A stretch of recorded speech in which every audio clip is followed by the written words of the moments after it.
हाँ जी, तो बच्चों अस्सलाम वालेकुम। तो बच्चों ये रहा आपका 6.26 सेक्शन जिसमें वो कहता है कि A and B can solve 60% and 80% of the problems in a book. यानी कि एक बुक है, कह लो मैथ की बुक है, ठीक है। उसमें ए एंड बी ने कुछ प्रॉब्लम सॉल्व किया, मतलब कि उसने बुक का जो अपना ए है उसने बुक का 60% हिस्सा हल किया है, जबकि बी ने क्या किया जी 80% हिस्सा हल किया प्रॉब्लम्स का। अब यहाँ पे थोड़ी सी कहानी आपको गड़बड़ लगेगी क्योंकि प्रीवियस वाली चीज़ों से अब ये एक नई चीज़ है, तो इंशाल्लाह आपको समझा दूंगा मैं, टेंशन नहीं लेनी। सबसे पहली बात बच्चों ज़रा गौर से देखें, हम निकालेंगे एन ऑफ ए, ठीक है, एन ऑफ ए।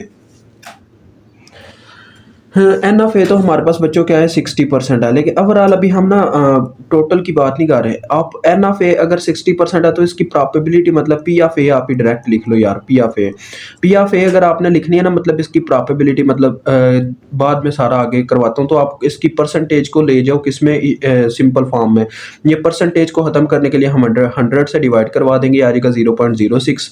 इसी तरह से सेम टू सेम हमारे पास पी ऑफ बी भी क्या आ जाएगा, देखो 80/100 करेंगे तो आ जाएगा 0.08। ये मैंने डायरेक्ट लिख दिया, मैंने किया क्या है जी 80 को 100 से डिवाइड करके परसेंटेज खत्म किया।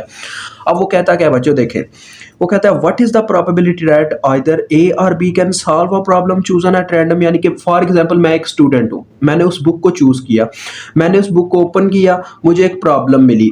अब उसके क्या चांसेस है कि वो ए या बी ने सॉल्व की हो, या ऐसा भी तो हो सकता है दोनों ने सॉल्व की हो।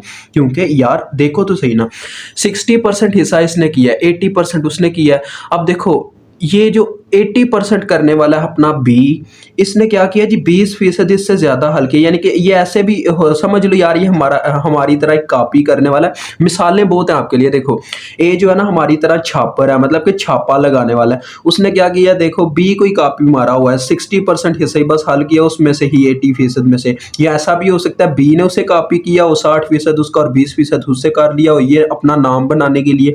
तो होने को तो कुछ भी हो सकता है।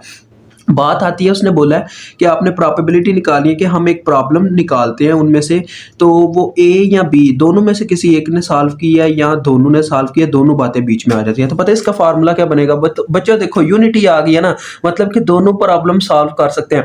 अब मैं आपको समझाता हूँ यार, ए हम करते थे जब ए यूनियन बी, ठीक है, ये ए यूनियन बी, ठीक है। ए यूनियन बी में ये होता था, देखो अगर पहले में 1 है, ये आप मेरी मिसाल समझ लीजिएगा, अगर पहले में 1 है सेट में, दूसरे में 1 और 2 है, तो क्या होता था यूनियन इन दोनों को मिला के 1, 2 कर देता था, ठीक है। ये यूनियन की मिसाल है। लेकिन ऐसा भी हो सकता है बच्चों कि क्या पता ए के पास मतलब जैसे ए के पास अब 2 नहीं मौजूद, यानी दूसरे वाली प्रॉब्लम में नहीं मौजूद, लेकिन बी के पास तो है। इंटरसेक्शन की कहानी भी आ जाएगी। तो अभी आप टेंशन ना लो, अभी आपको सारी कहानी समझ आएगी, ठीक है। तो इसका फार्मूला फिर यूनियन की फॉर्म में आएगा, क्योंकि हमने ये चीज़ चेक करनी है, क्या पता दोनों ने ये चीज़ हल की हो, या ऐसा भी हो सकता है कि किसी एक ने ही बस हल की हो। तो उसका पता है बच्चों क्या आपके पास हमेशा फार्मूला बनेगा, इस तरह से ही आप फार्मूला लगाओगे। देखो A union B, probability of A union B, जिसका फार्मूला हमारे पास बनता है probability of A plus probability of B minus probability of A intersection B. अब मैं आपको इस इक्वेशन की कहानी भी समझा देता हूँ क्या है। देखो बच्चों, इस इक्वेशन को लगाने का मकसद ये है, क्योंकि ये बात ऐसे आ गई है हमारे पास कि ऐसा भी हो सकता है कि दोनों ने सॉल्व की हो, और ऐसा भी हो सकता है किसी एक ने सॉल्व की हो, ठीक है।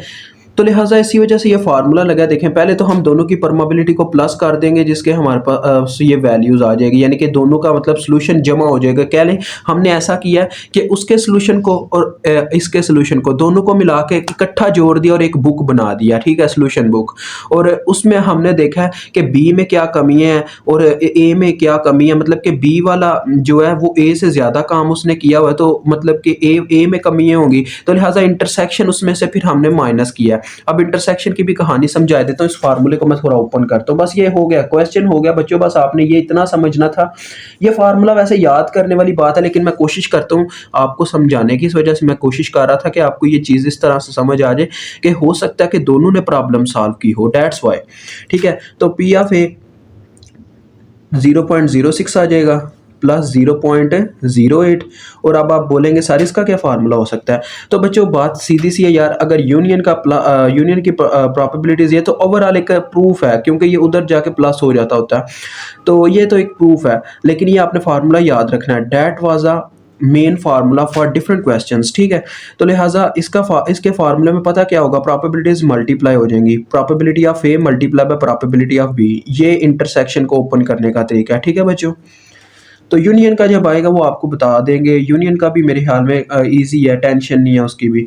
तो इसको मैं कैलकुलेट किए देता हूँ ओवरऑल और आपका आंसर आ जाता है। ये आ गया अपना कैलकुलेटर।